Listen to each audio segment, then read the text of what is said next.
as promised, a video with the harness installed. Only downside is you gotta cut a hole on this side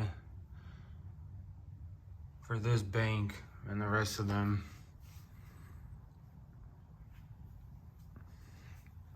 Here's the driver's side. Man, I gotta change those bolts. Look like shit. Gotta fix that heat wrap. The only thing, I don't know what to do with this guy. I'll figure out a spot for it later.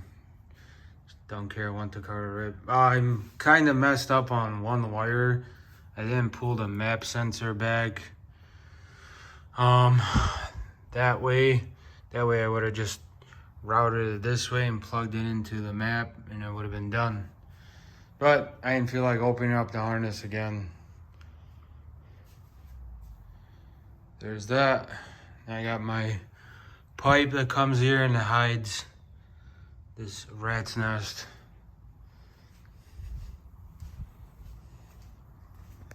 Do a startup.